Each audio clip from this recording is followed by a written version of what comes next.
I remember a time when I was surrounded by the adoring, caring hands of excited people. The family that created me, the loving minds thinking of every eventuality I would encounter, preparing me for the harsh and unforgiving world in which I would spend my lifetime. Then I remember waking up here. Desolate, isolate, void completely of even a single smiling creator. I knew the time would come. I knew what purpose my existence held. I only hoped that what had been instilled in me would allow a steady hand, and a will to match. Messages are transmitted from the ones that so lovingly taught me purpose. Although they now seem cold and distant. They give me daily tasks and routines. They ask for reports on what I've found. I give them what they ask for with elation that only new discoveries can generate. This is the way I can show my appreciation to the ones who gave me purpose. The way I can show adoration to my creators. I run my daily operations. Time passes gently. Days of isolation are taken with ease by a wealth of tedious tasks. Years and more pass. The monotony of my life is a welcome one. The tasks at hand keep my mind sharp and focused. Until the day the storm came. Unlike any other arid wind before it. The dust overwhelms. The dust chokes. The dust blinds, as the fine particulate blocks out the sun.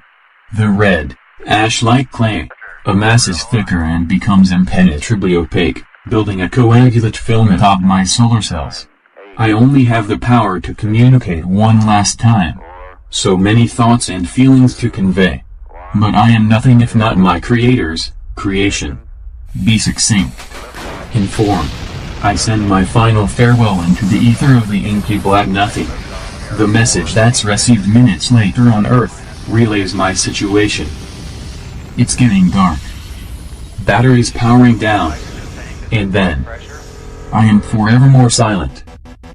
Sentenced to then become part of the landscape, to be overlooked by future travelers and explorers for eons to come.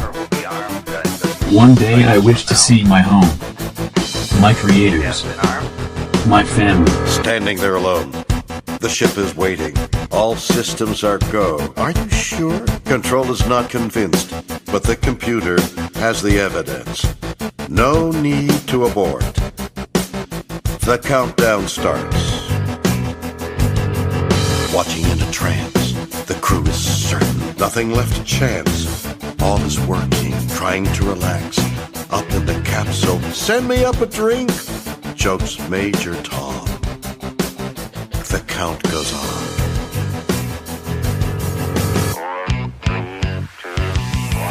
Okay. So, special thing tonight. No, we don't normally do this. So, I'm going to start with something. It's kind of neat. Fate has ordained that men who went to the moon to explore in peace will stay on the moon to rest in peace. These brave men know that there's no hope for their recovery. But they also know that there's no hope. Nope. See, fucked it up. Shouldn't have smoked. These brave men know that there's no hope for their recovery. But they also know that there is hope for mankind in their sacrifice. These two men are laying down their lives. These two men are laying. But it's lying. It's the same goddamn word. It's spelled the same way. I hate all of you. Go home. Yeah, Joe, go home. These two men are laying down their lives in mankind's most noble goal, the search for truth and understanding. They will be mourned by their families and friends. They'll be mourned by their nation. They'll be mourned by the people of the world. They will be mourned by a Mother Earth that dared send two of her sons into the unknown. In their exploration, they stirred the people of the world to feel as one. In their sacrifice, they bind more tightly the brotherhood of man. In ancient days, men looked at the stars and saw their heroes in the constellations. In modern times, we do much the same, but our heroes are epic men of flesh and blood. Others will follow and surely find their way home. Man's search will not be denied. But these men were the first, and they will remain the foremost in our hearts. For every human being who looks up at the moon in the nights to come will know that there's some corner of another world that is forever mankind. I'm motherfucking Jason Rambo. This is See No, Hear No, Speak No. with all the UFOs, the conspiracies, and the moitas. And that was fucking intense. I can't even imagine that phone call. Or, I mean, I guess cops and shit have to do it all the time. That would be on television, read by the President of the United States of America. No, but I mean the phone call to the wives. Oh, no, they'll find out on TV. Fucked up. You don't have to... What, are you going to fucking make 2 phone calls? Whatever. Fucking America. Tonight is a special, special, special night for many a reason. First ever Time that I have Chris Christopherson in-house to sing his biggest hit. What was it? November Rain? That was him. Right? With Slash on the guitar? That's one of those guys that I can't even keep in my head to save my life. His name just is forever burned in because it's so easy, but like, I thought he was an actor. I don't know. I always mix him up with Kevin McDonald, the singer guy that honks like a goose. Sure. Chris Christopherson. What the fuck? Chris Christopherson. But no, that's not who's here.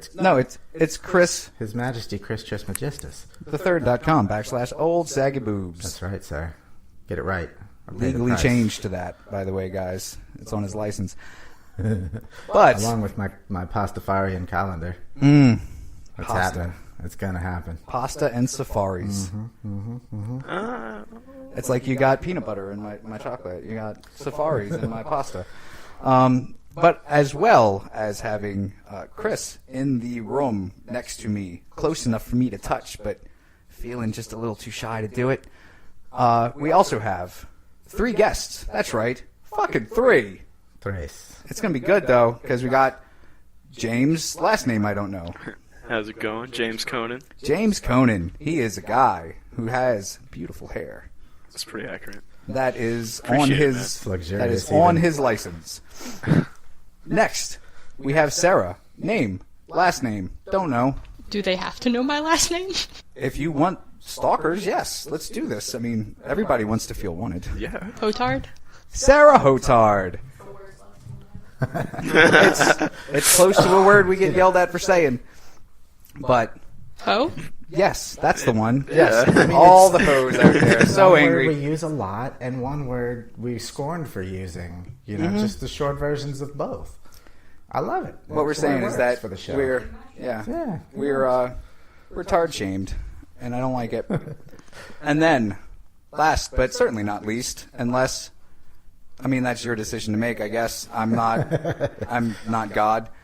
Joe, with a last name that hopefully will follow when he says his first or hello. Joe, what do you know? What do you know, Joe Joe? Carroll. Dr. Seuss in the house. What's up? Joe Carroll. Now, the reason that I have so many people here is because I'm popular and people like me.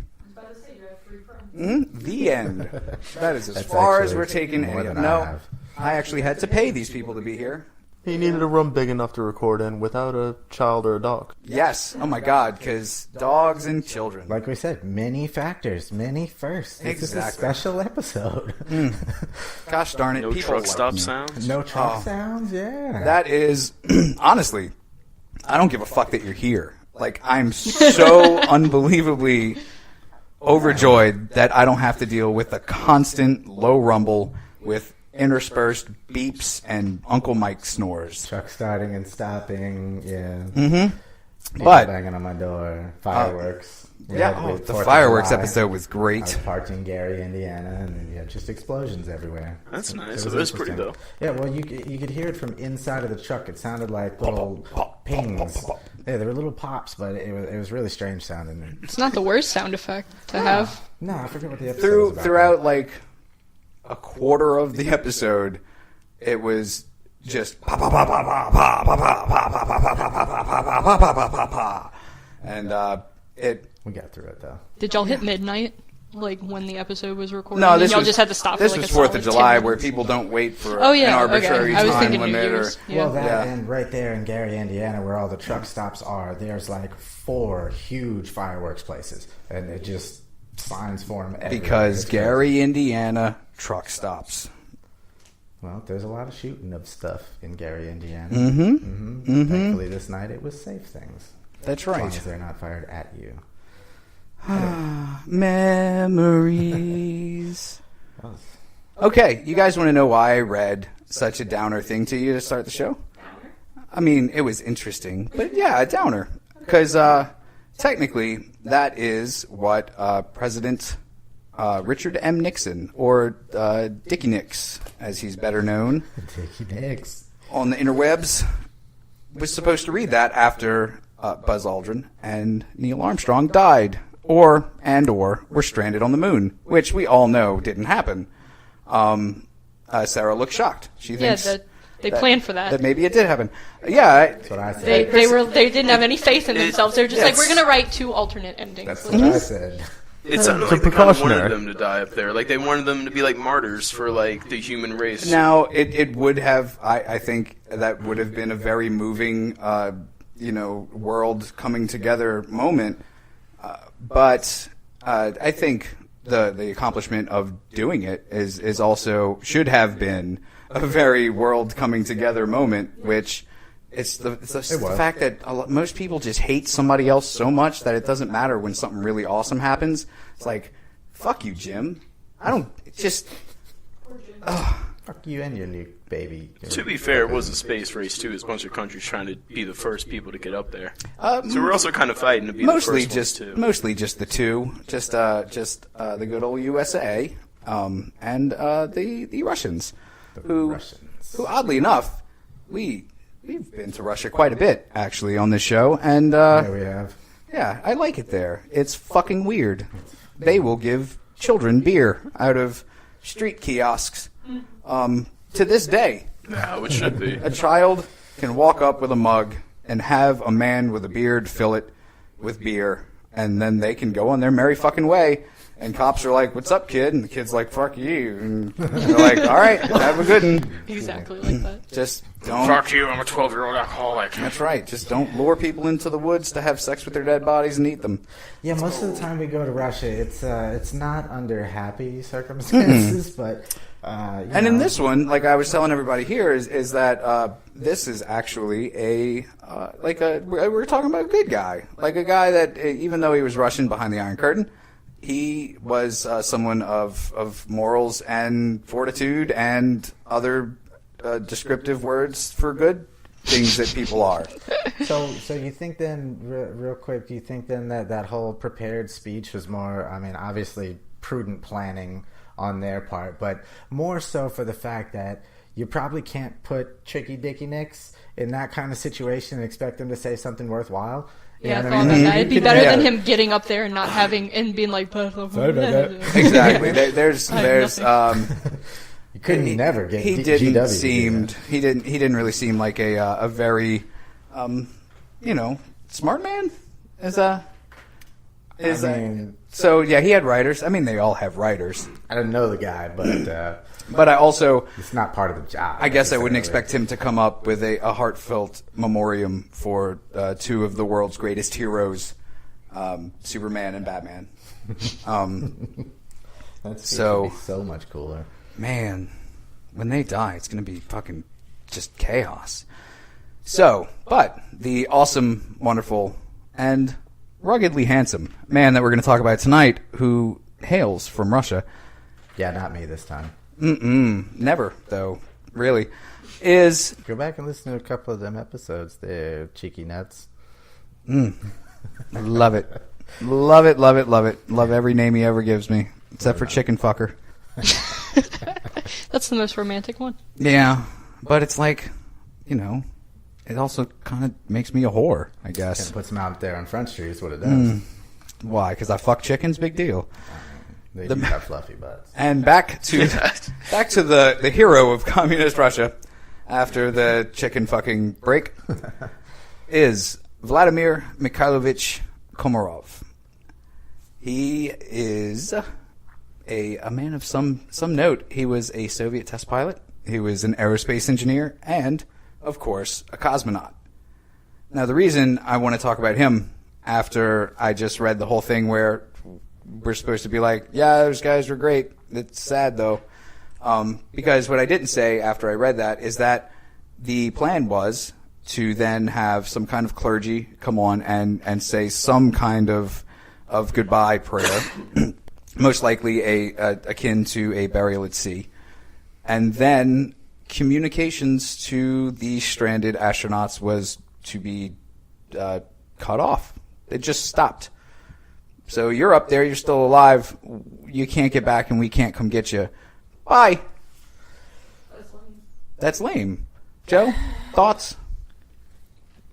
Wouldn't you want someone talking to you? They couldn't even, like, Martian him, like, you know, like, still keep texting him up there. Nope. Be like, yo, what's up? Like, Nope. FaceTime him. You know why? FaceTime. And we, Whatever they had back then. Chris and I were talking about this, and we think that's to protect the people down here that would be talking to these slowly either going mad or starving to death or whatever. Losing That's oxygen. that's definitely what's going to happen. They're going to starve to death and then go insane first. Oh, well, I mean, if their air could run out there, Any number of I don't know. support, whatever. Their suits could fill up with their poop. Yeah, they're not No. dying of old age up there. Nope. No. Yeah. Drowning in astronaut poop. That's how I want to go. Compared to what we have now, that was really primitive tech that they were sent up with. Oh, yeah. I'm sure. Yeah, I'm sure And they that There's a lot of Dead. resources to keep it, like, running. the too. phone that I'm reading this story on is magnitudes more powerful than any computer they had in any spaceship Running back then. humans to Like another 10 times fucking more world. than the Apollo. Oh, I'm fucking sure. That's I'm sure. insane. These supercomputers they had at that time were about as powerful as a TI-85 calculator And today. filled warehouses. Yep. What? That blows my mind to think about that. Oh, They God. wrote most of the code for that. You ever see the picture? I forget her name, but it's the woman who like wrote like the giant like mountain of code that's like taller than her Yeah. for the Apollo mission. Yeah, most of it was like handwritten. That's wild. I mean, and you think about the fact that any year, it doesn't matter what year it is, like new breaking world fucking renowned technology is still like the most awesome thing, and you put all your trust into it, especially if you're one of these fucking scientist guys that got to come up and see it being made and talk to the scientists and all this other kind of shit, which you know they would do. I mean, I would try to do that if I was an astronaut jumping into a fucking firecracker to go to someplace else. I mean, I would want to talk to the people that made my shit too. I mean, Get in this bullet, guys. See ya. shit, I'll take you out for a beer. Make sure you're, Yeah. we're good yeah, to go. Fuck yeah. you.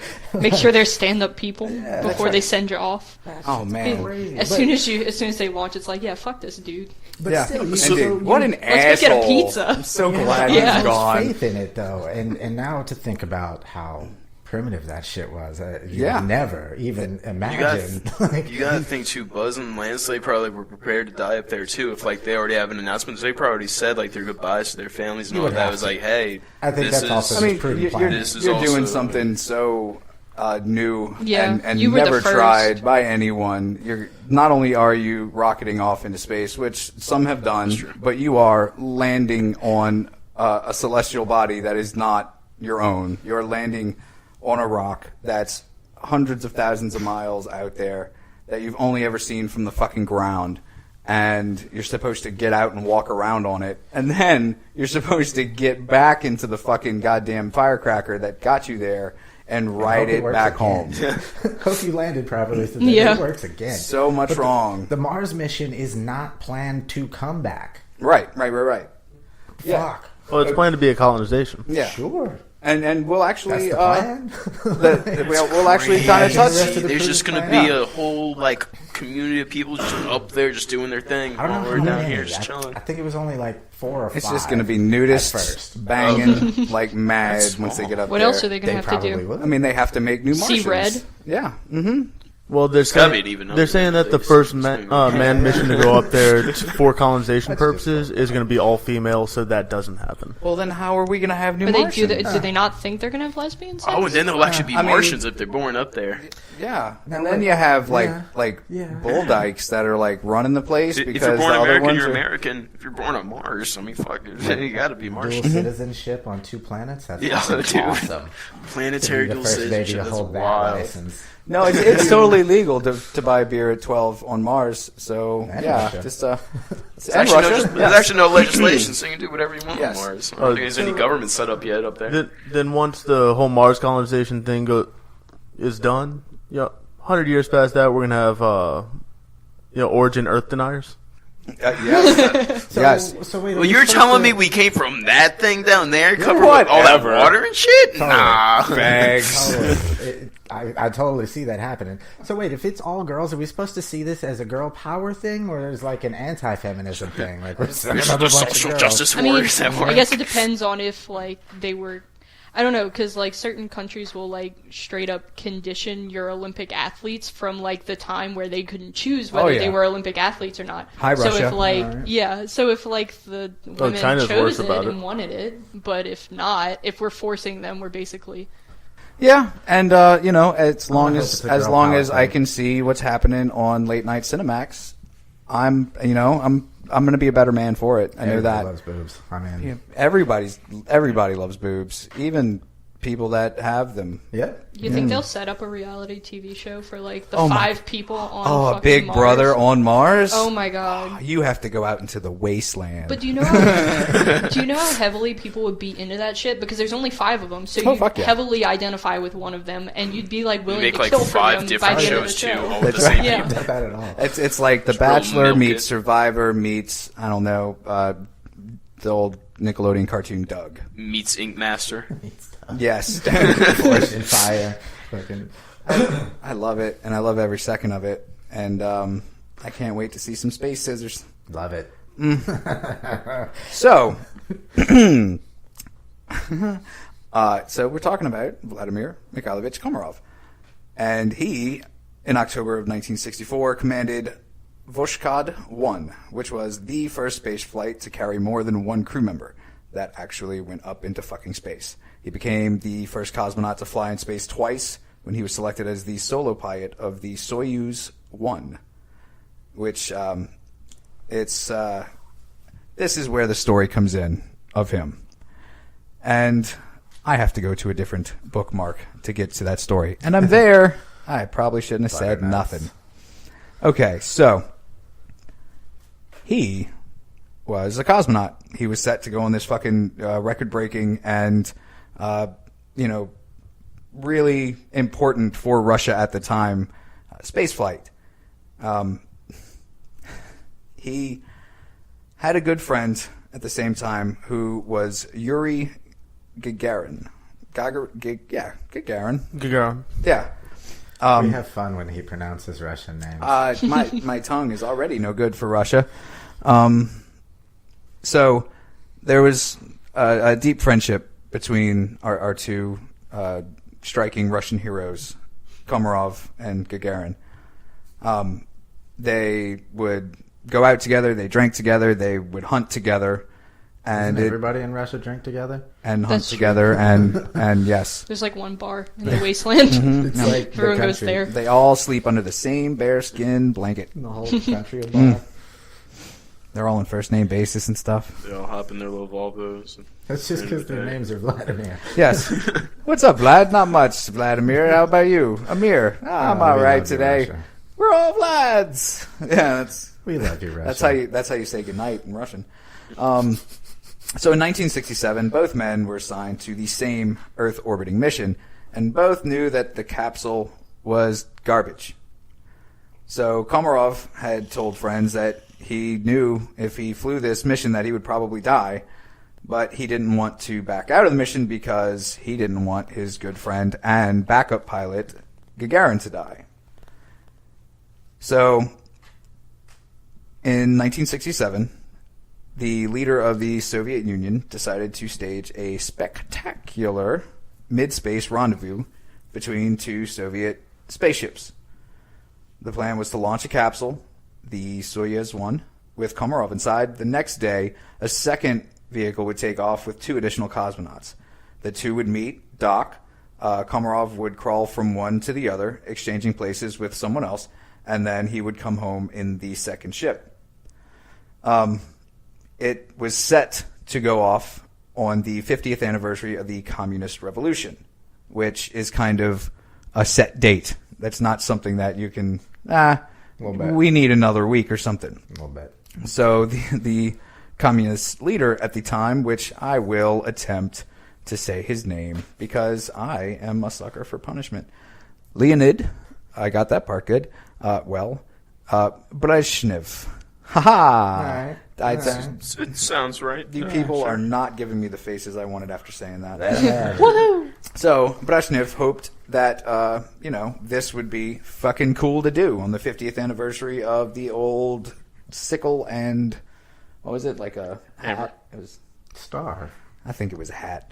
So, the problem here was that Gagarin was already also a hero. He was the first man ever in space, and he and some senior technicians of the trip, the fucking thing that they're going to do, they really inspected the spaceship and found 203 structural problems. Serious It's like problems. The Titanic level. Yes. Shit. Serious problems that would make this machine dangerous to navigate in space. 202 it would have passed inspection. Yes, exactly. 3, still too much when it's a fucking goddamn iron can that's sending me into the cosmos. That you're cannoning into space. Fuck. It's gotta even be a modest statement to say that it would make it difficult to navigate in space. Think how big the paper for the checklist of things. Yeah. But I mean, it is pretty easy to screw up a rocket. I mean, 203 separate I could times. press a button too hard and fuck some shit up. I mean, But we're also talking about This is like, this in is the like 60s, Yeah. communist Russia. exactly. One of these guys that is set to maybe fly this thing was the first man ever in space. Yeah. but they So- specifically call engineers this kind of engineer for a reason. It's not that they are not smart enough to learn the rest of this shit. It's just, I mean, it's like specialized doctors. That's true. If Again, someone we're can go in there and talking identify a about problem, the communist problem's Russia. already known as Yeah. a problem. Right. Yeah, I mean, it's a rocket Well, engineer is... not to mention, if everyone screws up one thing, but they think they're the only one leaving the nut or the bolt out, then like suddenly you got 200. it's like when So you it's only are one guy peeing in the pool. when you're the only one that did leave the nut out, you can be like, nobody's going to notice that. And you Yeah. can walk away and you can feel okay. But then when somebody Everyone does else's it every 10 minutes. miss nut is the one that makes the thing not fucking fly anymore, then you're like, ooh, maybe I shouldn't have done that. So they all agreed that it should be postponed. The question was, who would tell Brezhnev? Well, Gagarin wrote a 10-page memo and gave it to his best friend in the KGB, whose name... Oh, son of a bitch. Veniamin Roshayev. I'm getting fucking good at that. Yeah, I But cheered this time. nobody wanted to send this memo up the chain of command to their leader. Well, it's Because kind of not how communism works. Right? no, You don't communism tell works them what you're gonna as, do. hey, we're going to do this, and because what you said was stupid, like whatever. And then, but Well, you don't get to eat today. tell my wife that I loved her dearly after you shoot me in the head. Yeah. Man, Russia sounds awesome. I heard things. I heard things. I want I'd to have live to be there. born here. God damn. I know. There's plenty of reasons. Yes, like your parents had sex here. I mean, if you want to break it down to layman's terms and stuff. I'm talking about fucking. Just Already rocket much throat, about it. yo. Apparently, it was after a Tool concert, from what I'm told. Wow, you Yeah, are I know too much young. already. It's a good story, though. That's right. It's one of the only bands I will even ever still pay to go see. They're fucking amazing live. They're just flawless. All We right, like Tool. Continue. Tool Corner. That is what your guys' podcast is going to be called. Fucking Welcome to the man. Toolcast. There's so many different things that could represent, so y'all can Yeah, have many like- different. like you guys Subjects. are fucking tools. I like playing on words. So we're as talking well. about tools and the band Tool. That's right. And we. How do you like impact drivers? I like them okay. So nobody wanted to send this up the chain of command. So everyone who saw that memo, including Roshayev, was demoted, fired, or sent to diplomatic Siberia. Fucking wow. Nice. Because Siberia is where you want to be a diplomat. Siberia is where you are sent when they don't give a fuck about you. Hey, Penguin, truce. Seriously. Or tiger, or Yeah, I was about to say, it's where the wolf, tigers are, right? Starving ass wolf. Or, yeah. Stop Take your eating pick. my leg. Or just nature in general. You're and then fucked. and then sign this treaty. The fuck. So with less than a month to go before the launch, Komarov realized that postponement was just not an option whatsoever. So he then met with Roshayev, who is now the demoted KGB agent, and he said, "I'm not going to make it back from this flight." He already knew it. And then so Rostayev asked, well, why not refuse to go? And Komarov answered, well, if I don't make this flight, they'll send the backup pilot, which, as I've already explained, was his good friend Yuri Gagarin. And he couldn't do it to his friend. He couldn't send his friend up to die for sure. He says, that's Yura, and he'll die instead of me. We've got to take care of him. Komarov then bursts into tears. That's wild as hell. Yeah. Wow. He's like, I'm going to die so that my best bud doesn't have to die. And I wouldn't do that for you, Chris. You got a baby. It would Oh, have yeah, to be you my want to say decision. Chris? That's cool, Yeah. man. Yeah. No, he's going to be fine. Go for it, Yeah. man. Bye, Only Chris. 202. It passed inspection. It's That's okay. right. Go for it. You're still fine. Good. Oh, Tighten that one say, screw for you. Down to can 203. you see? On launch day, April 23rd, 1967, a Russian journalist, Yaroslav Golovanov, no. We're going with it. Golovanov. He was a journalist of something, and he had that name that Joe just corrected me on. He had reported that Gagarin actually showed up to the launch site and was demanding to be put into a spacesuit. No one was expecting him to fly at all because he was the backup and they had their guy there. So afterwards, a lot of people were thinking that he was just trying to muscle his way into the flight so that he could save his friend Komarov. But the Soyuz left Earth with Komarov on board instead. Once it began to orbit the Earth, that's when as we like to call them on this show, the oopsies, or the uh-ohs, or the So first the antennas didn't open. So power was compromised. That made navigation a little difficult. The next day's launch had to be canceled, so the people that were supposed to be sent up into space to go retrieve him didn't go. All the while, U.S. intelligence was listening in because Cold War.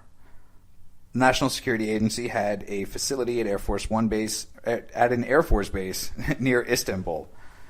And previous reports said that the U.S. listeners in Istanbul knew something was wrong, but they couldn't quite make out all the words.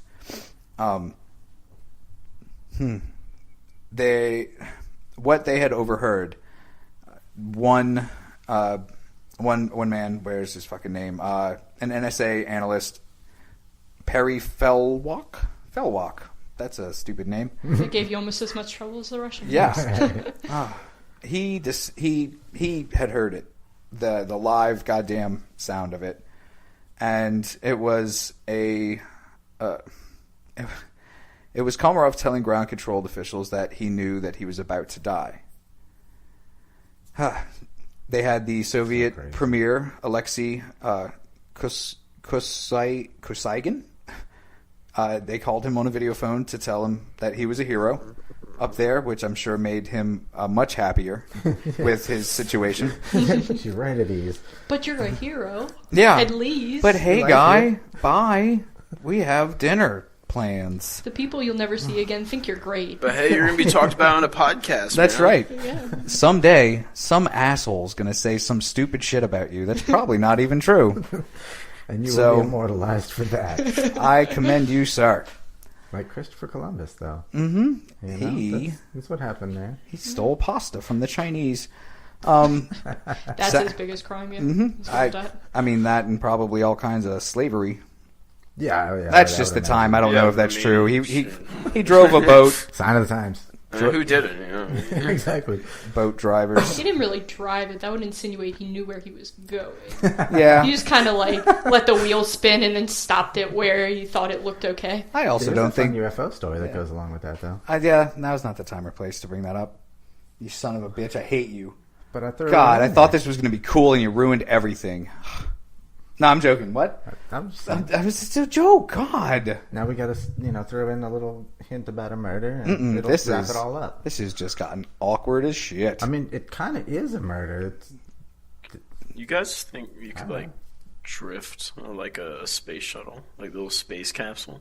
I mean, with Like- cut off the engine and you throw Well, that bitch but to the to- side. You drift around the but earth. to drift, you They need- already have Like an limited initial D, that everything.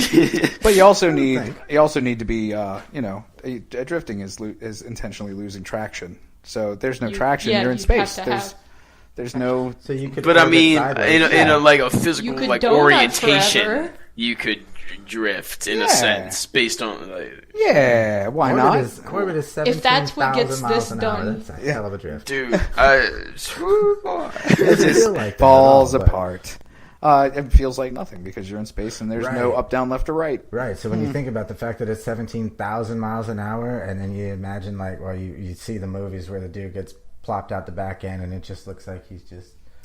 No, that's Floating happening on. at 17 plus thousand miles an hour. Yeah. oh yeah, because you're still moving. That's I mean, wild as fuck. the yeah. reason that you float in space isn't because of the absence of gravity. It's because you are quite literally always in a state of falling, which is why you float. It's not because there's some magical thing that's given or taken away. It's that you are always just falling no matter what, because there is no up, down, left, or right. Well, which is crazy to So think you're about falling. because there is no up, down, left, or right. Exactly. You're either falling or jumping very high or... This is making me try very hard. Oh, yeah.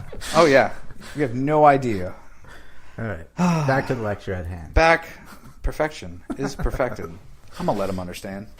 That is it's- always from a young G's perspective, though. That's before you guys' time. Stand before me digging a bitch. I have to find a contraceptive. Snoop Dogg. So his wife was also on this super sad call that we just laughed over to talk about what to say to their kids. Yeah, right? Bummer. Thanks for making me feel terrible about it. You know what's going to make you feel even worse? We're about to listen to the recorded in Istanbul audio file of Komarov's last moments in space. Unless you're Russian, don't freak out that you can't understand what they're saying. That's right, because they're speaking in Russian, and it's somewhat garbled and not very good quality. And press play.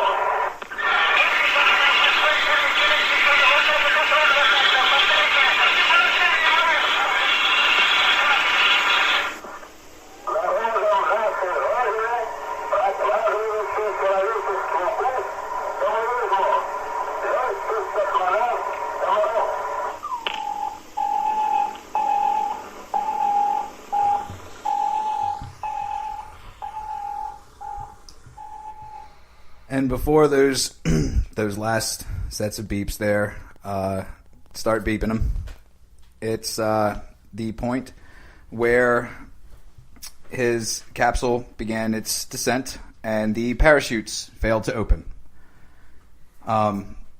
He's absolutely saying some choice words to the people that put him up in this fucking tin can.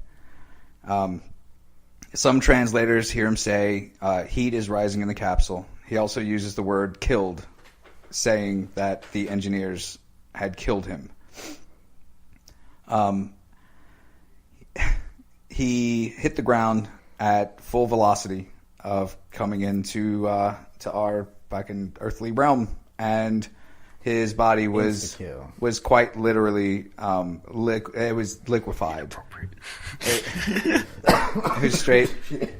It was straight liquefied. That one caught me off guard. On impact, and all that was left of Komarov's body was like 2 or 3 random like bones, like a piece of a shin bone, and a piece of an elbow, and something else. I will now very quickly pass around the picture of his remains. Oh, cool. Yeah. Wow. That's oh shit. It's serious. That is all that's left of that man. Yeah. No, when you say only pieces of bones remain, Yeah. you know what it makes me think of is, and this is it may seem really off at first, but the Japanese technique of hardening your bones, of hitting things, and to break up the little spongy like material, so that when it heals over as more like a plate, right? So perhaps those pieces of bone that survived were like places like the shin, like where he hit himself a lot, just doing dumb shit, like your elbow, where you just bump into shit all the time, and it just happens to have calcified over, so that piece is stronger. I mean, maybe. I don't know. I mean, It just popped into my head. I certainly don't see why not. Other than maybe he was a martial artist. Maybe he was a martial artist. You know what? Just another thing for him to be like great at. Go Yeah, kick another some alien hero. ass up there in space. I was One about more to thing say for the that. Good engineers name of to feel Mother bad Russia. about. I think that this brings us to the conspiracy portion of our show, and where this is where we have to decide what clan the ninjas that actually killed him came from. Sweet. Rebuttal, Sarah, go. Rebuttal for what? Wait, ninjas? Wrong. James, go. About the ninjas? Wrong. Joe, go. Fuck. Dragon Man, Clan. this is harsh. Sweet. Joe wins. Nothing. Wow. Dragon Clan, it's not. But That was the lightning round. he was at least kind of on subject. Yep, I you mean, got- you guys failed miserably. Yeah, you guys. That freaked me out, and he stared really hard. Welcome to the Wheatcast. You guys are just lucky I forgot my taser at home. That would have been preferable to your stare, honestly. Sarah, what? No, stop. What is it? So, I thought I had bookmarked something else that I want to go here. So, oh wait, there it is. I did. Is that why we got the lightning round? So No. you can find this. It's on your not. phone? That actually. Here's others' pains because you failed. It was a working Zach Morris timeout. That was That's what it. It actually made it longer for me to find this. Yeah, You're so focused just- on bringing other people pain. There's no focus involved in this, Sarah. Come on. This is all just fucking 203 He's Google faults, searching as he that's goes. insane. mouth poop. 203 faults. They did kill that man. Like, he was saying that he killed him. No, they did kill that man. Well, technically, was it 200 them? Because once they found out, everyone collectively was just like, nah, we shouldn't. And then the one dude was like, no, but it's the 50th anniversary. That's right. People are going to die, but it's this date. So Like, that guy was a sociopath for sure. As Someone killed him. Someone down the line definitely murdered that man. Oh yeah, Yeah. I mean, everybody Negligence. was screaming yet, and he was like, "Da." as we have mentioned on the show before, most of the time it's a high percentage of people in like high positions, CEO and things like that, where they have to basically govern a bunch of people below them and make life decisions for other people. They're generally fucking sociopaths. Straight up, So, I mean, like there's So you only get that certain- high up? like Exactly, psychologically but you can't graded care. sociopaths. It's, Yeah. it's, Because otherwise, you have empathy, and you're like, "Aw," and then but you can't. And then you lose money. Yeah, and then you're You not lose a money, legally exactly. defined fucking As soon corporation. as you say, oh, money's just gone, it just hemorrhages. yep, every second. Indeed. So this brings me to not something that we needed for Komarov because he met his end when he met the Earth, but it brings me to what do we do with a body if someone on the International Space Station, let's say they get sick, or they get into like a barroom brawl and they catch like a broken bottle to the face or something, and they're dead. They're in space. They're with other people that are in this very small fucking like 2-room apartment sized living quarter. What do you do with a dead body? Sarah, go. eat them. Just Okay. off the ship. That's actually that's not a terrible idea. I mean, you'd Go have to full figure Star out Trek the with whole it. Just space throw 'em out the vacuum, cannons, but no. yeah. We could jettison them into They would space. just No, but spin honestly, forever and you eventually probably have some probably type- run into them again in orbit, but I mean, They'd bounce off an asteroid sometime. No, they're gone. That would Once be they're out there, awkward they're if- gone. if you went Remember, back. you have to 17,000 make miles sure you an hour. push them the They're- right way, like out right. that way. That's really right. tough. So you were saying No. as shooting them out into space. I feel like it's a spaceship. They probably have like different like air sealed things. I'm sure they could like get something to like that's like air sealed. They do not. Joe, rebuttal. They could. Right. I mean, maybe. Well, James, maybe even if they did that, it's slowly going to decay regardless. Put them in the compost with the cryogenics. worms. That's too much resources. Jason, go, rebuttal. A body decays a lot faster in a vacuum, oddly enough. Does it? Oh, yes. Really? Yes. See, I figured it would just I'm with you. freeze I didn't know instantly. that. Yeah. Well, yes and no. The thing is, let's say you're out on a spacewalk. I'm looking right at you, Chris. Let's say that you are out on a spacewalk, and you're having a great time because you're bouncing with all your buds at a barbecue. That's right, spacewalk humor. That's a bouncy house thing that fills with air that you jump in. The Jupiter jumps. That's not a thing that anybody's ever bouncy called cats. ever. They do No. call it Jupiter jumps. Wherever they call that, they're dumb. They're spacewalks. It's like the Kmart brand. That's right, Jupiter No, jumps. the Kmart brand's probably the spacewalk that got big. Because what's more creative? Think about that. It's Which one sounds pretty better? special. I don't know. I mean, We were always too poor to get one. You rent them. You don't buy them. I almost died. Oh, In I some know. other Look kid's at your one. We electric wouldn't know. We bill. were too poor. We were too poor to rent them. I went to some kid's house that had one, and while they were deflating it, my dumbass jumped in it and got wrapped up in the. Yeah. Yeah, it was scary. And now you're dead, and this is hell. It was Hi. scary. I think that's lack of oxygen, maybe why. I don't know. That's it. I'm sure of it.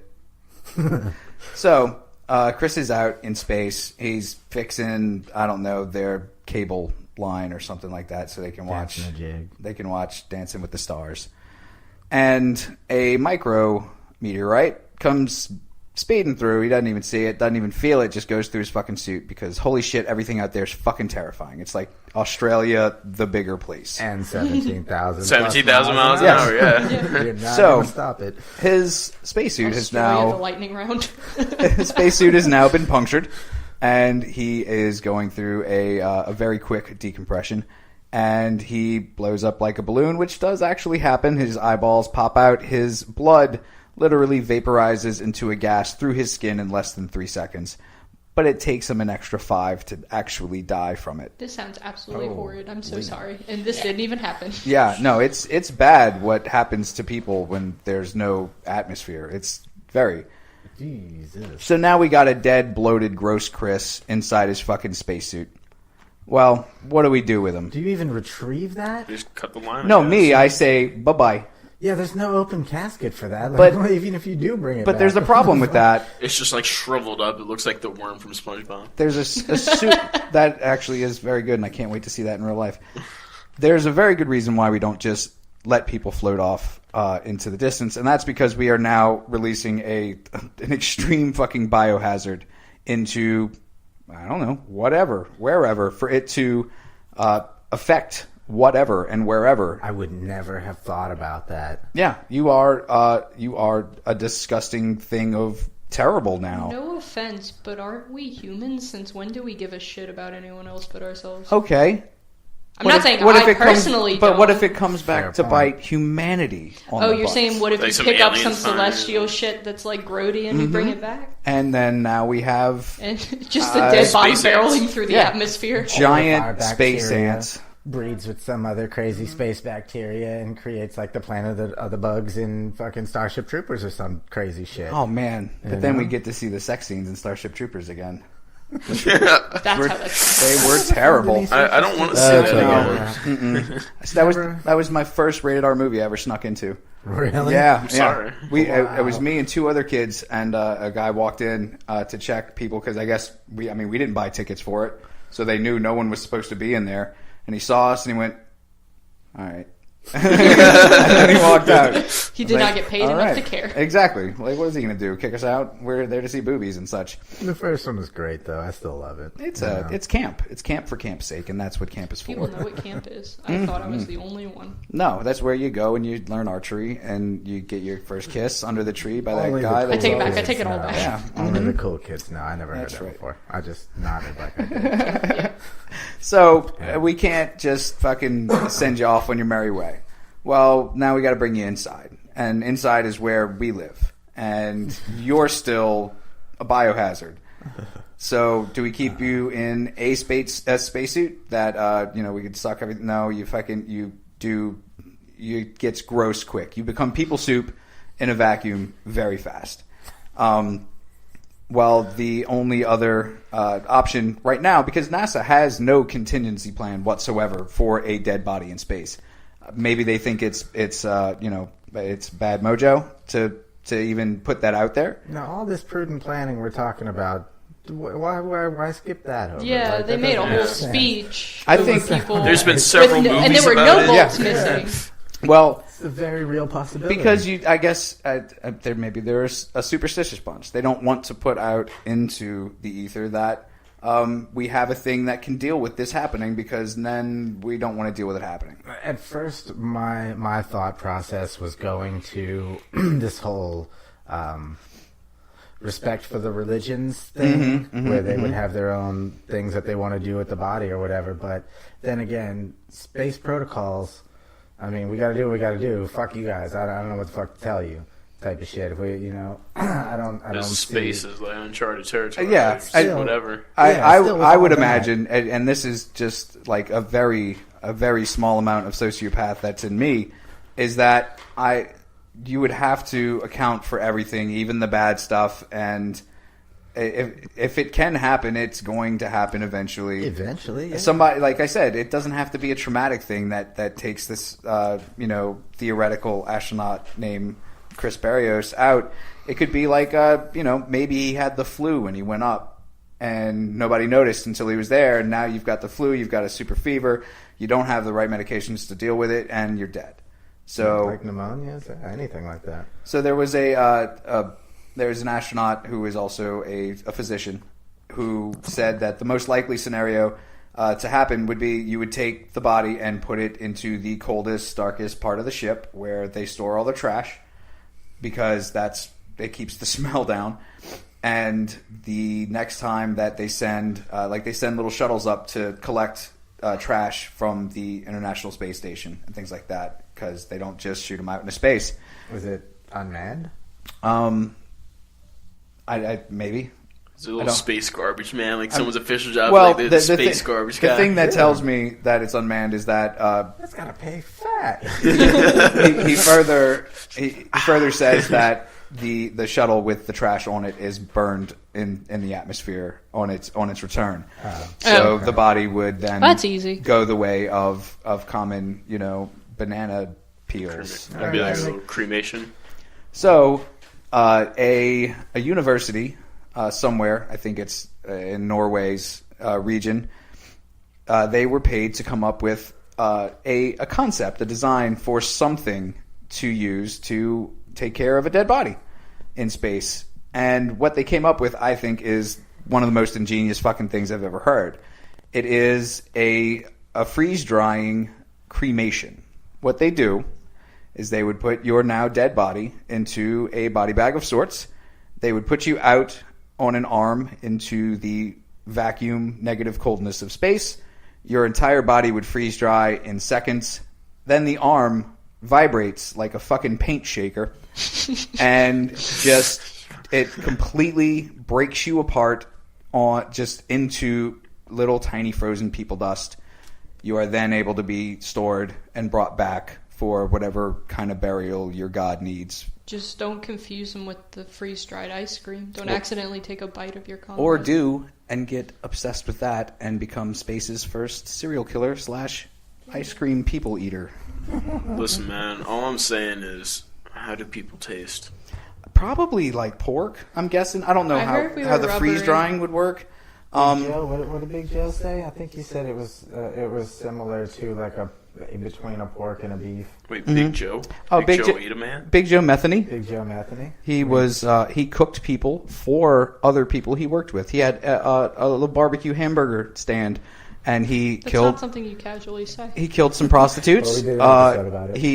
He put their meat in Tupperware containers, and then He cooked and served it, and people fucking loved Big Joe's barbecue. That's what I'm saying, man. Like, how do people taste? Like, obviously, you can't eat a person. You know, you can never. I mean, you say that, but we know many people that, or not personally, but we know many people who have eaten people. No, but morally, I'm saying morally, you can't eat a person. Like, I mean, unless you're trying to survive. You know what I'm saying? Like, if you're up in the mountains or somewhere, there's like a plane crash or something. You can't kill and eat a person. Yeah. If you find a dead guy, like freshly dead, sure, well, you can eat him. Nah, man. I still feel like I'd ghost someone pretty hard if I found out they eat someone. Like, yeah, man, I just found this like dead crackhead by the train tracks. Decided to grill him up real quick, you know. Grill him up with the boys, put some andouille sausage on there, you know what I'm saying? Alright, so I'd be like, dog, I'm not talking to you. I mean, like, he took the time to season, though. Like, it's the guy that's like, so I took a bite. You know, blah, blah, hey, blah. I took a bite. Who hasn't? That's right. I mean, what would you judge him more for? Taking a bite out of the crackhead while he's still in the alley, or going home seasoning the crackhead and then cooking him and biting people, him? Man. I feel like I want to know how it tastes, but I'm not going to do it. I don't condone it. There are entire tribes of people that do this on the regular. And I don't condone it. And we have cell phones and television. Yeah, man. So I have a virtual reality headset. That's Your a fair trade. Sexier, and therefore you don't have to eat people. That's right. You don't have to. You don't have to. I low-key want to, though.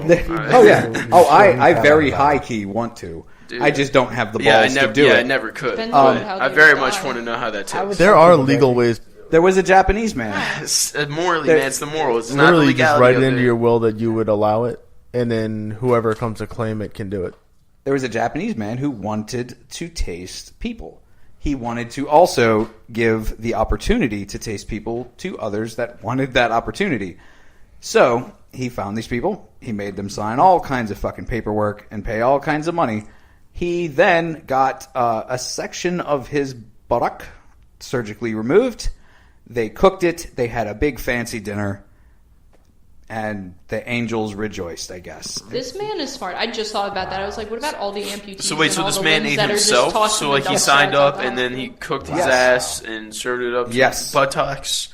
Yes. Oh, you can say ass. That's fine. So Jason, what you're telling me is this guy got people to pay to eat his ass. Yes. Yes. Awesome. Holy shit. Bro, you can eat my ass. Okay, $20K. Yeah, that's Would you cut, if they were paying bank, would you cut off a chunk of yourself? Just a chunk you didn't care about. I mean, like pinky toe. Wait, I was about to say, if they wanted to pay you, if they wanted to take a toe. No. Wait. So the dude is paying. If you got money and you could cut off part of yourself and feed people, but and you could choose what part. I don't know what part I don't care about. I care about all of it, dude. I don't want to lose any of me. I mean, I'm gonna go like maybe you can cut like into the thigh, like meat like or something, or you can like fillet my get like a taint free or something. tummy tuck. Not meat. That's gristle. Yeah. You don't want to be eating people gristle. If I'm going to eat people, I want it to be good. Gristle, though, what if they were willing to pay I want just that to well-marbled filet mignon. Then, you know what? If they were just paying to taste human, they can all lick my ass. And then, that's... I think there's a reason, and this is coming from a culinary standpoint, there's a reason to go for the ass cheek versus, let's say, like the thigh muscle or the calf muscle or the bicep. And this is also the reason that red meat is red meat and white meat is white meat, is those are the muscles on the animal that get the most work. Mm-hmm. So if you think about it in the form of a chicken, leg and thigh, chicken only runs around, it doesn't do a lot of flying. So breast and wing is white, leg and thigh is dark. So you'd have like certain parts of you that you would be able to choose from. Well, culinarily, it just makes sense that maybe this might have, which is also why you can eat a male chicken, but they don't generally. They're called roosters, but yes. Capon. If you eat them, they're called a capon. Well, if you don't eat them, they're called... If you see them in a store. called cocks. Yeah, so that's true too. I eat cocks. They're just a little tougher. Thank you, James. Thank you. I needed someone to make that joke. And the more work, the tougher the meat, the more connective tissue, that's which like is why a cow has to be roasted most of the time and slow cooked. It's almost like the dark meat is more internally already pre-cooked because of the what you call it, acid that. You know what? amino? Fuck. No, what's the acid we're not fish, dude. No. It's the acid that builds up when you work out. Lactic acid. That's what it is. That's what makes. It's the burn. That's what makes you feel the burn. That's what makes you vote for Bernie Sanders. But how would that mean that you're? So what you're saying? Because it's burning with like acid. Ceviche? And yes, like ceviche, a thing that I don't know what that is. Ceviche is like that's when you cook fish using lime. Yeah, little chunks of fish or shrimp. Sure, I have lime coursing through my veins, and I often use it when I work out. And that's like the lutefisk, which I brought up periodically on the show, where they bury some Scandinavian fish in piss for a year, and then they dig it up and eat it. No. That's good. You're thinking of the Greenland shark. Awful. It's super high in ammonia, which is why it smells like piss. Right. They bury it to let it ferment to get all that ammonia out. Wait, so I've been eating piss fish for years. If that's Greenland shark, no one said anything. Have to. No, people have said plenty. People have told me the exact opposite of what I just heard. No, everywhere I go, they say, "What's up, piss fish?" That's right. And I'm all like, I don't know. I was gonna eat some piss fish later if you'd like to join me. Everyone's like, no. And it's that piss fish guy walking around. So is it just the sharks that are swim around Greenland waters? Is that what a Greenland shark is? Or Greenland shark is a deep water shark that stays near the Arctic.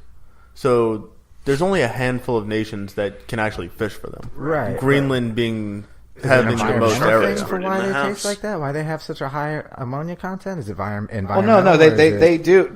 It's partly environmental. It also prevents other creatures from trying to eat them. Mm-hmm. So defensive as well. Okay. Yeah, that's their shit. You don't want bears taking your piss fish. So we shouldn't eat that. That's just, we have other things we can go for. No, yes. I can pee on all kinds of food. Don't worry about it, Chris. We'll take care of it later. So I think the freeze drying and then vigorous shaking of the body to make basically just cold ash. It seems very energy efficient. Exactly. And like, I mean, it's not very hard to design something that just holds you out there and then yeah, but how would you control the fact that you don't have traction or gravity? How would you control a big thing on your ship just shaking something violently? Well, it's like a cell phone vibration kind of thing. It's not like a whipping of the bag. Although that can for comedy, probably got some little thrusters on there for some stabilization. Yeah.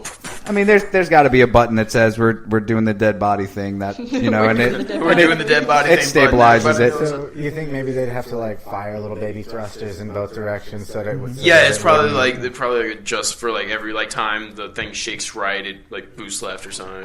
I mean, when you said paint can shaker, those things are pretty fucking violent. Well, I think I was just being a little bit more visually descriptive as far as what would be shaking you. But I like your firing babies out of the side of the ship to write it. That's something I bet they haven't. We're doing more dead body things. That's right. Ooh, dead baby jokes. Harder since I'm a dad now, but still funny. Still funny. Funny, but stings just a little bit. Like when I pee. Yeah. On your piss fish. That's right. Piss and fish, like the taste of fish and the taste of... Not that I would know what the tataste of piss tastes like. Hey, but, I mean, would you think that would be the worst I'm not fish? here to judge anyone's sexual orientations and lives. My sexual orientation is piss fish. Yes, that's right. That's how I roll. I am sexually aroused by not just piss, not just fish. Piss both fish. Together in the same Tupperware. Hard as a rock. Just thinking about it just makes me... Hard as a glacier. So, there have been, of course, other space tragedies since Komarov. Well, yeah, there was the teacher that blew up in space. It was him and 5 others.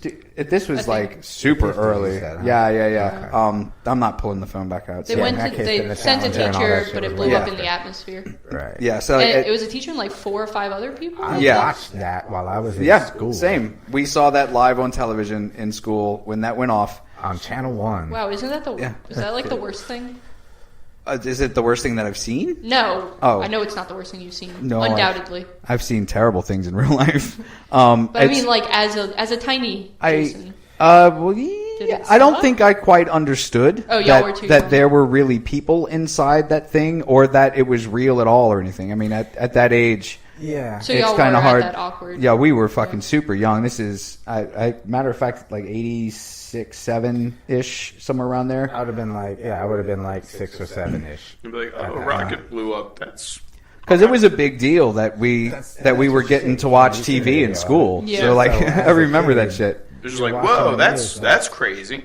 Yeah, you don't put 2 and 2 together. You know what astronauts are. You know they got to get in the rocket. You know the rocket goes up, but you don't put 2 and 2 together. You're in fucking school. You got your friends around you. You got shit happening. You don't want to be there. Blah blah blah blah blah blah blah. And you just said the Pledge of Allegiance. Yada yada yada. And then you see this shit. And then you're like, it's why surreal, is Miss Kramer crying? Whatever. I'm gonna make a fart sound. Exactly. It's surreal, but not because you really understand what's happening. Because that, I believe, is tied with the other disaster that I feel really bad that I don't have here that I can talk about or remember. But there was the one where Sandra Bullock and George Clooney got yes, caught up in space. yes, that was a terrible movie. What a loss. What a disaster! Oh, I like Sandra Bullock. Clooney will be missed. And him. Poor George just drifted away out there at 17,000 miles an hour. Never seen it. Jesus Yeah, Christ! Made it back. Oh, my bad. Man. Oh, I thought you were talking. I know about, you're really looking forward to that movie too. I thought you were talking about Star Wars. I was like, yeah, I don't remember them being in Yeah, it. George Clooney and Sandra Bullock, the famous Star Wars Jedis. I'm just the famous Star Wars Jedis, not the famous Star Trek ones. That's right. Get it right. Those guys ripped off Star Wars hardcore. Yeah, except no. Yeah, it's pretty bad. Pretty bad. Who's the That's a different podcast. the space altogether. the space Jews with the big ears on Star Trek? Who are they? Oh, No, that's Spock. Space Jews with the big Are ears. we talking about OG or Next Generation? I don't know. It's on TV. Discovery. Huh? They're merged.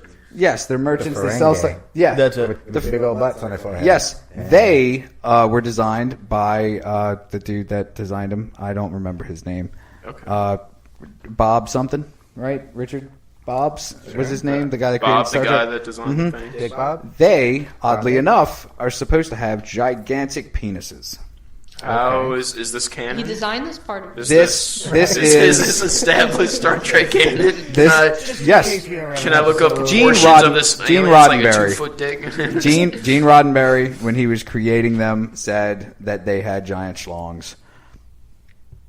Giant as in giant. Dude, I'm gonna go by watch Star Trek now, alien man. standards Thanks. or No, giant? giant by- like holy shit! Did you see the size of that dude's dick? Okay, well, so Yeah. not so humanly giant. I mean, yeah, I mean they're human sized. Like it can't be like I'm gonna tear elephant sized Yeah. giant because then it'd be bigger than they were.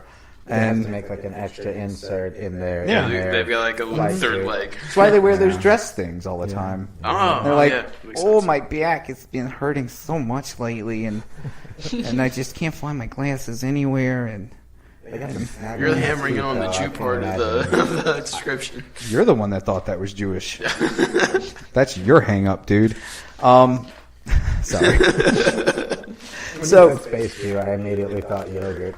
Yeah, I was thinking like Yes. the Hasidic Jews with the little curly sideburns and the But they had like little rings that were hovering around them because that makes it space. I hate yogurt. It's strawberries. Man, let's all just go watch. Air's really bad for my asthma. Have a Let's Mel just Brooks all go movie watch down Spaceballs and then Blazing Saddles. I was just and having then a conversation with my brother the other day about how this is my personal feeling and prediction, but I feel like Seth MacFarlane is our modern generation's Mel Brooks. dude. Yeah, you've watched the Orville. I'm yeah, assuming yeah. that's why you, dude. I I'm fucking fully love the up to date. Orville, man. That shit's so good. He's just the way he writes and his love for the actual theater and music and all of that It's stuff. it's cultured silliness, which is different from just dick and fart jokes like we do. And There's- he pays there's- homage to yeah. Mel Brooks all the time. Yeah, pays homage, steals, whatever. Come see, come saw. They went plaid. It's relative. It's relative. If Mel's pissed about it, then that's one thing. But He's too old and rich to be pissed about it. Mel got a Brooks is trademark working with on Adam that, don't you? Sandler now. Oh, Mel's awesome. ouch. Adam Sandler, not so much. That's right, Adam. We're coming for you.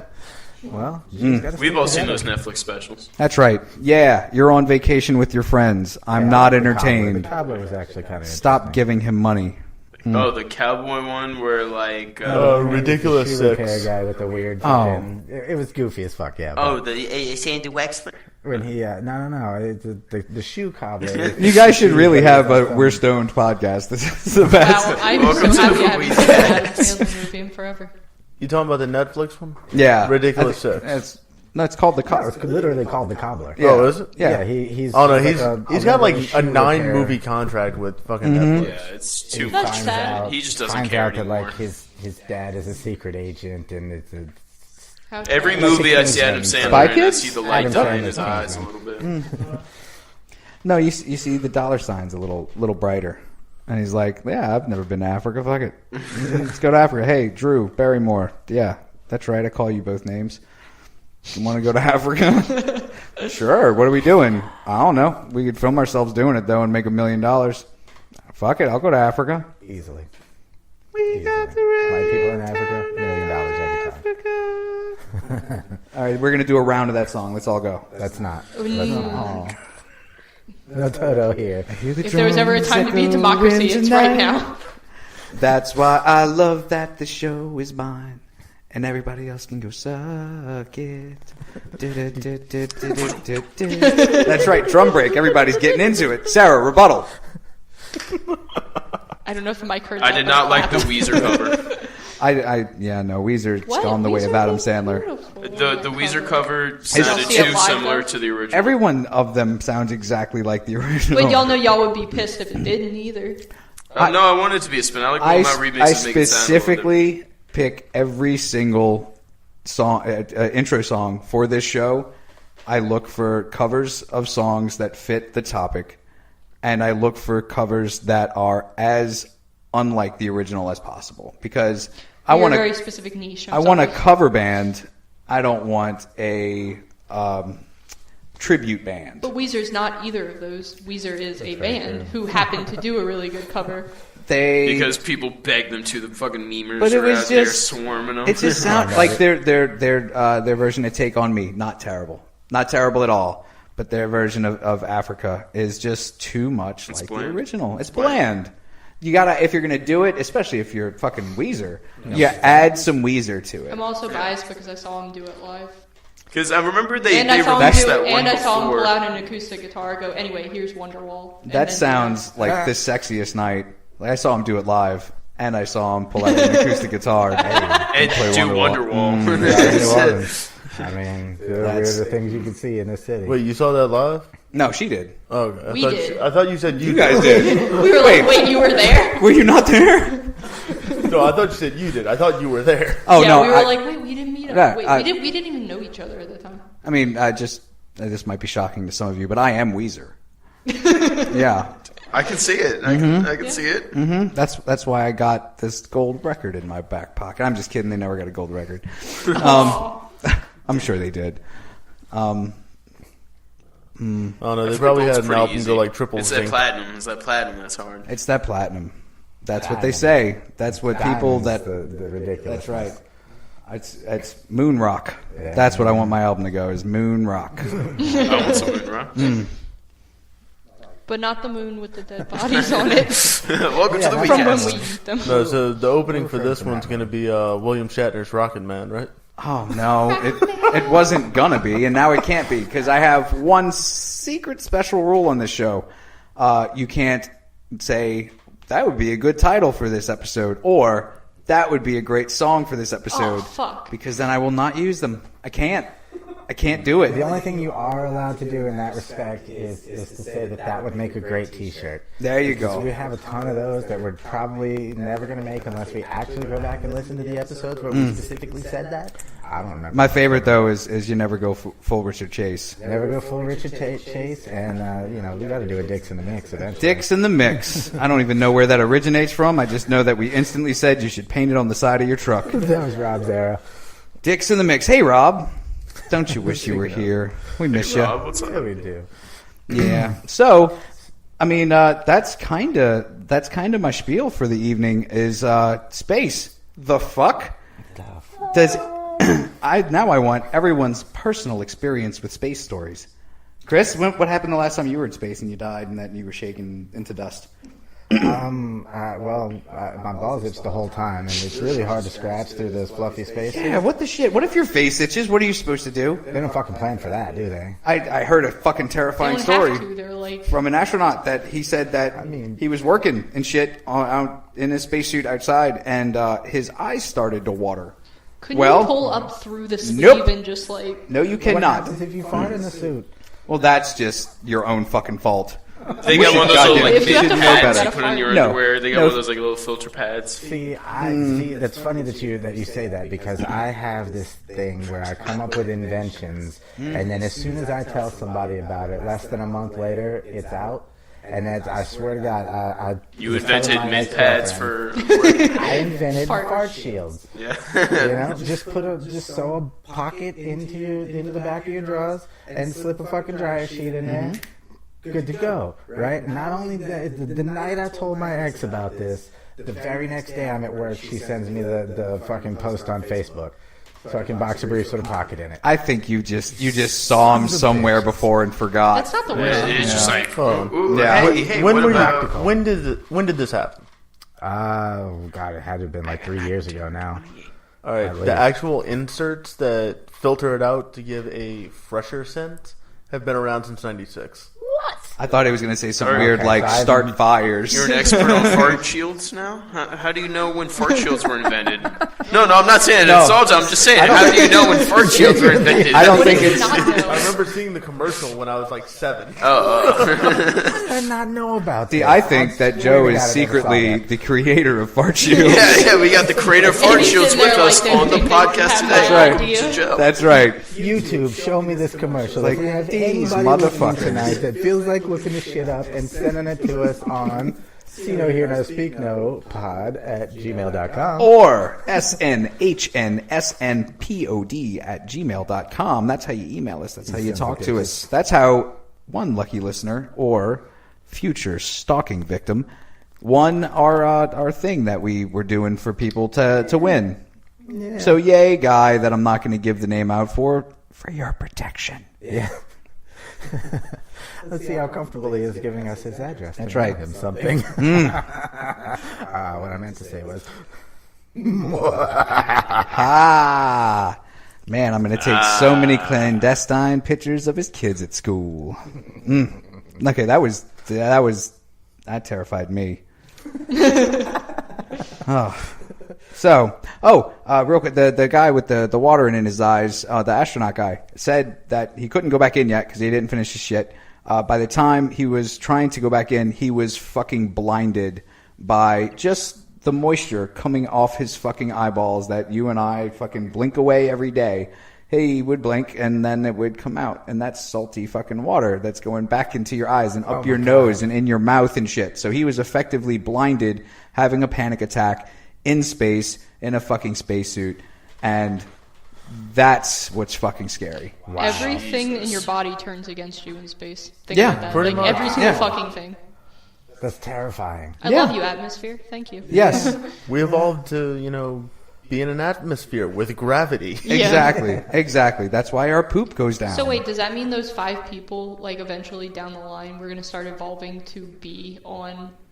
I don't know. They have less gravity there. Not just Mars though, because that has atmosphere too. If not the right one, I'm just talking about space people, just everywhere. Yeah. So aliens. Just when it becomes casual, we'll evolve to be different shapes and sizes depending on which world we come from. For sure. I want to be. You gotta think there's not a lot of oxygen on a lot of plants, but there can be a lot of life form, but not oxygen. But who are we? But there can be a lot of life forms that survive off of carbon. Who are we to say that there aren't aliens out there that just subside on nitrogen and baby laughs and shit? I believe there's at least microbacteria out there. There's at least got to be some type of bacteria or microorganism. There's we have at minimum files here. There is some quote unquote life, as close as you can get to qualifying as life. Right. I mean, we have extremophiles here that will live on the volcanic vents under the sea that are under the sea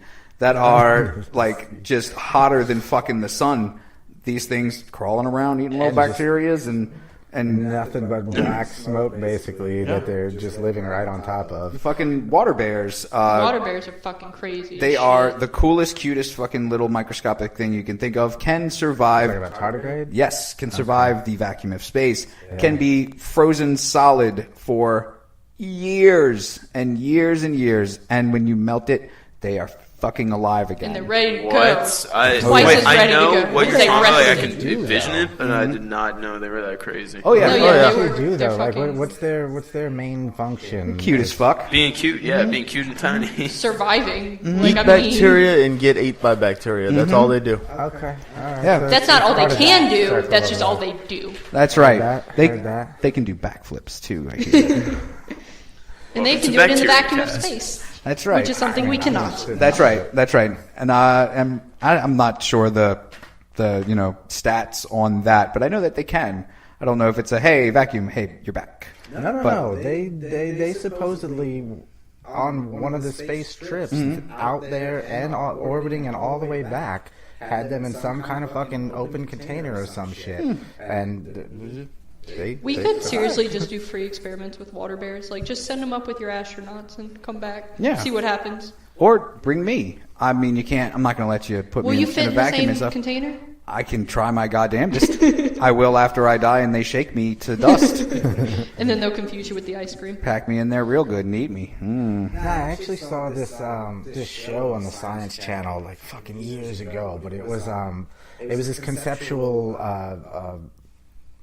show about it was just one just fucking here's a special on some shit but it was all scientists that were space people, astrobiologists and shit like that just all pulled together and started conceptualizing what humans might look like on other planets and other environments and what other aliens might be might look like. And they were talking about lower gravity, we would be taller, bones would be stretched out a little bit, this and that. If there was hyperbolic chambers sort of situation, like more gravity, a little bit more gravity, but a lot more oxygen, like we would probably be huge. Yep. We'd be big, like wide folk. Yep. So yeah, very much so. That would be under the assumption that they worked at least remotely like humans, though. Well, no. I mean, I think what it was talking about was if humans were okay. I thought you meant like other aliens, and I was like, well, that would assume something at least remotely similar to us. Sure. During dinosaur times and such, the reason that they did get to be so fucking just huge things, and even like dragonflies back then were as big as my fucking car, and that's because we were an insanely oxygen rich planet, which means that their blood didn't have to be as dense to get all the nutrients that it needed out of the oxygen. Just all kinds of things that allowed these huge fucking mammoth things to walk around. Yeah, that really, I mean, giraffes are about what we got now, and they're gonna get smaller. So can you imagine that camaraderie of humans from this planet versus humans from this planet? We all look completely fucking different. But there's gonna be a whole new level of racism, right? I was about to say, I hate the people that live. I hate the people that live on the next street. Yeah, the people that live on the next street that fucking play music too loud at night and always have their goddamn spotlights on in their backyard. I fucking hate them. How am I going to feel about people that used to be humans like me, but now they're not because of some kind of weird thing that they've been doing all there on their. Not to mention, like, what if we go through some picking system where, like, certain people get to go into space, but certain people don't make the cut to go into space? Like that episode of Futurama. Yeah. You've been voted off the spaceship. Yeah, because you would hate them. Yeah, because there's a finite amount of room, and most of humanity's garbage. So I was going to say, just from an educational standpoint alone, this planet is fucking hundreds of years off from being intergalactic. Not even talking about the technological. Just our acceptance, our tolerance. But would you want to see everyone who is ever good, like the most perfect but perfect that you can find, like, right? Like the most, not even goody two-shoes, but for the sake of talking, goody two-shoes people sent up there, then they would have, like, something would evolve. Like, they would have issues, or they wouldn't have any issues, and they would go crazy because they didn't have issues, because there's only good. So there has to be, like, a giant fucking trailer park, I guarantee you. Like it has already. But, I mean, that would just make everything super duper boring. Like, you need somebody in there to mix it up a bit. That's what I'm saying. So you have... There needs to be a balance. You have 10,000... smart enough to design the shit anyway. So you have 10,000 fucking Ned Flanderses and one Homer Simpson. And that's it. Not to mention, if we are sending them to space, we need to send someone who's not that great with them so they could handle bigger situations. Exactly. Oh my God, I'm not used to stress anymore. Yeah. Oh man, everything's so easy going. We'll deal with that later. Yeah. Everything's fine. No, you can't have someone ruining the Mars colony just because no one's around to fuck them up on a daily basis. You have Homer there and borrowing everybody's fucking stuff and then just keeping it, and then that keeps you on your toes. Be like, oh, I need that tool. They would probably all just kill him. Well, I don't doubt that. Or I don't doubt that at all. vice versa. Yeah. And then you have a new show, a new episode. You don't take down Homer that easy. So, wait a second. The one thing I'm unclear on, and this is... Wait, there's only one? There's just one thing? Yeah. Okay. Of this story, digressing to the original story. Yes. The one thing I'm unclear on is, how far did it actually get?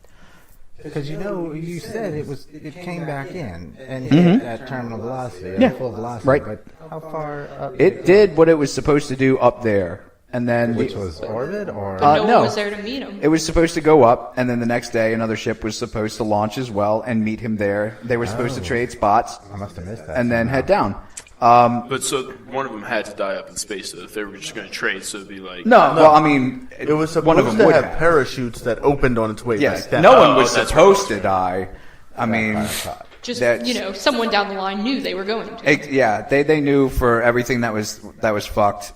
And the really crazy part about it is that Komarov was such an ace fucking pilot, and he was so good at what he did, that without his instrumentation, without any kind of help, he piloted the fucking spaceship back where it was supposed to be, and then it was the fucking deployment of the parachutes fucking up that killed him.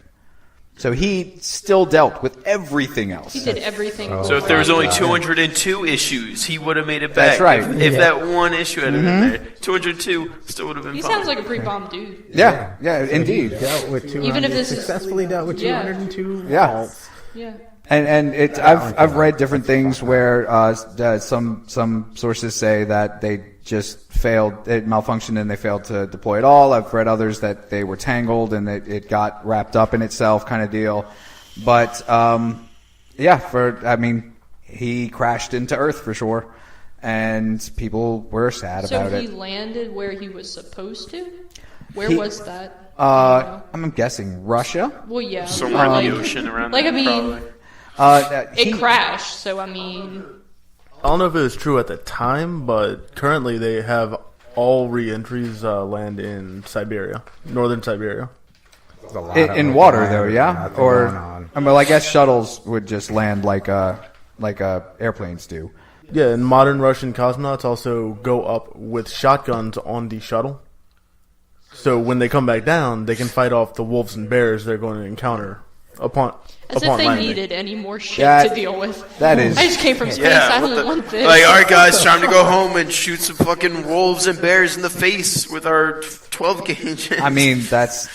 They could have at least had a show. Metal as fuck. And I love it. And it's convenient for Russia, because if they fail their space mission, they could just banish them to Siberia anyway. That's right. Like, hey, you're already there. Hey, you did a bad job. Goodbye. Loss. How many fucking statements do you have to prepare ahead of time for this motherfucker might not make it back? So he... Sorry, our astronauts were mauled by bears at once in Siberia. Everything went wonderfully, and then a bear ate him. Yeah. So We're he made Russia. it all the way back. He deal with that third issue. Ba-da-ba-ba-da-ba. Yay! Your husband landed right in a pack of fucking den of wolves. Like, okay. Like right in the Could've had the entrance, your window door drive. just pops open, your face in the cave. Just here I go. That's when you rip your shirt off and you fucking walk on. You're like, Russians, I imagine he's probably had a couple shots on his Eat way me down. if you He's dare. ready to party. Let's fucking do this. It just Yeah, what goes did we in say? the Honestly, the box. Russians, Yeah, they would have right, been fine with the bears and the wolves. It would have been cool. Fucking knuckle tattoos and shit. Let's fucking go, wolf. all right. So to wind the episode down a bit, I will say that Komarov was honored with a state funeral. Of course, he was a fucking national hero at that point, and before that His point, family better have been well taken care of after some shit like that. only a chipped heel bone survived the crash. So not even a fucking full heel bone. A chipped one. So it's a pretty hard bone, though. 3 weeks later, his backup pilot and good friend Yuri went to see his KGB friend, and he wanted to talk about what happened with him. So Gagarin met Rosteyev at his family apartment, but refused to speak in any of the rooms because he was worried about it being bugged. The elevators in the lobby weren't safe either, so they trudged up and down the apartment blocks, echoing stairwells. KGB, son. They were very serious. At one point, Gagarin said, "I must go to see the man," speaking of Brezhnev, the leader, personally. He was profoundly depressed that he hadn't been able to persuade him to cancel the launch of the rocket at all. Shortly before Gagarin left, the intensity of his anger became pretty obvious. He says, "I'll get through to him somehow. And if I ever find out he knew about the situation and still let everything happen, then I know exactly what I'm going to do." So, spoken like a true Russian. Indeed. Right, that's an intimidating motherfucker. So Rosteyev goes on, recounting the story. "I don't know exactly what he had in mind, maybe a good punch in the face. But I told him, you talk to me first before you do anything. I warn you, be very careful." So take this motherfucker out in the woods. Yep. Oh, and let the bears eat him. Feed him. Don't even do anything. Yuri Gagarin died in a plane accident in 1968, a year before the Americans reached the moon. Damn. So his homeboy saved him from dying in a fucking in an even bigger plane. And he has the audacity. Yeah. A year later, fucking dies in a plane crash, quote unquote, accidentally dies in a plane crash. This is the KGB. Maybe he got to punch that dude in the face. I was just about to say. Maybe that's death would have been worth it. I think after that. Probably knowing the KGB, he just mentioned that he wanted to punch the guy in the face, and they came and got him. It's like, boom, whole plane crash just for you, buddy. Yes, right. Oh, so it's entirely too smart. He didn't figure it out. It's crazy. So, what did you guys think of this jumbled up space nonsense? Russia's scary. Space is scary. Life is Bears are scary. Everything's scary. Siberia's scary. Joe. And the Russians beat us to space, but then their entire steel industry went to shit, and everything they built was crap after that. Yay, communists! He's like our Silent Bob. Yeah. Like, he's just sitting over there, just taking it all in. When he actually says something, it's profound as shit. And then I'm gonna make a dick joke in a second, like Jay. Or just say dumb shit. Yeah. Hey man, fuck you. This is perfect. I say dumb shit. Mm-hmm. Take it back now, I guess. See the stairs? The stairs are good shit. Sarah, rebuttal. I hate this. That's actually a pretty good rebuttal. I like it. That's good. Just the lightning rounds, man. I don't even know what I'm supposed to be doing. If they had a rule set, I'd be better off. Man, you are losing in the scores, though, by the way, just so you know. Well, fine. Wait, we can do my space story. Okay. George Clooney was there. No. You got my space story. So I was on a moon base, right? After a few years, I started getting a little sick, seeing some spooky shit. Turns out I've been cloned several times over, and every 5 years, my body starts breaking down. So with the help of my clone, I get to have one last conversation with my family. So I think. And I get sent back to Earth to live out my last few days as a clone of the original me. Right. Who was made like 25 years prior. No, I'm following, yes. Okay. Yes. And that's my space story, and it's called Moon, and it's starring Sam Rockwell. Wait, so you have a few days. Proud of it. Your last few days is spent with a podcast. Yeah, man. I hated that whole thing. No. Sam Rockwell, not Gary Oldman, right? I usually get those two. How? I don't know. I don't remember if Sam Rockwell's the love actor or Sam the Rockwell. character, but it's either way it works. Well, no, he's an actor for sure. It's the dude who played Justin Hammer in the Iron Man movies. But for some reason, he's one of those actors. That's right. So much like Gary Oldman to me, a young Gary Oldman. Well, Gary Oldman's old then, and then that's how you. Hence his name. Yeah. In certain movies, before I realized that guy was Sam Good Rockwell, rebuttal, Sarah. I got one. Question it. No. There's no, several it's actors Gary like that. So, Gary Oldman, though. on that awkward note of trivia of the silent film age, it was fun, guys. It was really good. I liked it. So we'll see you all here next week, right? For the next one, that's going to be about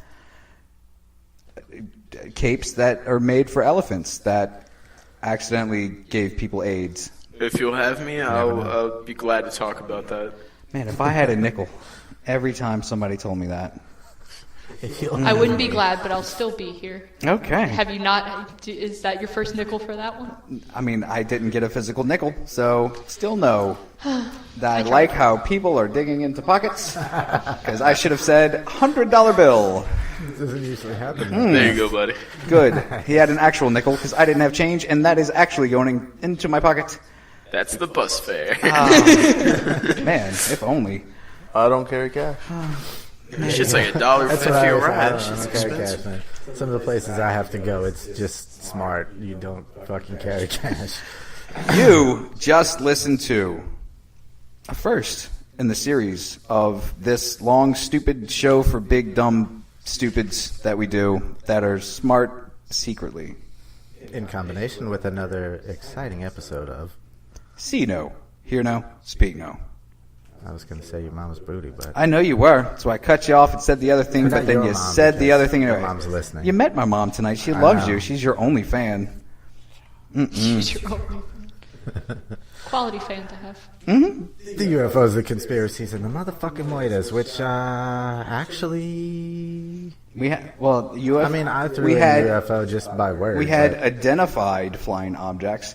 We had conspiracy, and we possibly had a little murder, unless it was actually a plane crash. But who knows? No, they murdered the guy in the shuttle. They murdered Russian name. Greg Kinnear. You're right. Greg Kinnear. Yep. To send the motherfucker up there is, I mean, you could Greg consider Kinnear that a died in murder. space in 1482.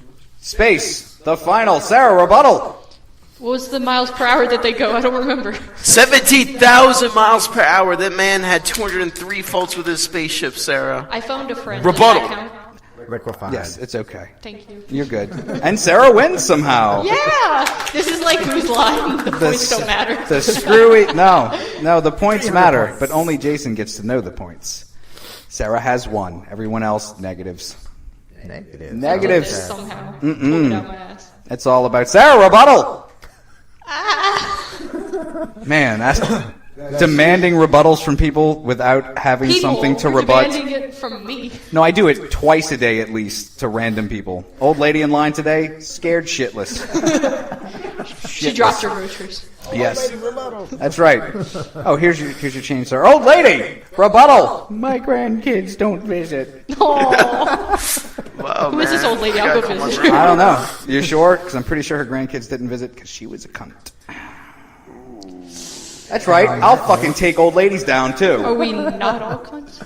I mean, yeah, but I mean, there are degrees of Kevin Bacon. And you think you're better than the 80-year-old? I think I'm better than Kevin Bacon. Do you? Is that hard to do? I don't know. We've challenged several celebrities on this show over the course of time that probably maybe shouldn't have if we actually saw them in real life. Yes. Like Rob has this thing against Jesse the Body Ventura. It is passionate. He wants to get into an actual physical confrontation with this ex-wrestler who is still 10 times his size. And Rob's always like, oh, he'd beat me, but I'd get a licking. No, you motherfucking wouldn't. Oh, I'd get a licking. Nope. No, you would not, sir. You would wake up in the hospital and forget your name. And you Kevin would Bacon? deserve it. Kevin Bacon. N-O-L-A. Come check Jason out. Come check me out. He's ready for you. I'll be at, I don't know. He's going to put on his tight jeans and his... fucking tap shoes for you. Now I gotta buy tight jeans and tap shoes just to meet Kevin Bacon. You know what, Kevin Bacon, not worth it. Just stay where you are. I don't feel like purchasing tap shoes. Keep making movies with your weird skeleton nose. Why hasn't he played Skeletor yet? I don't know. Why doesn't he get a nose job? It is kind of a little obvious, isn't it? Maybe. Man. People would just look and be like, "Oh, he's freaky looking." Is that not bacon? He scares me. Bacon. When he was in Hollow Man and he was raping all those people, I was like, I'm done with Kevin Bacon. Right. Countdown. 3, 2, 1. Good night, kids. Below us, drifting, falling, floating, weightless, calling, calling, earth, below us, drifting, falling, floating, weightless.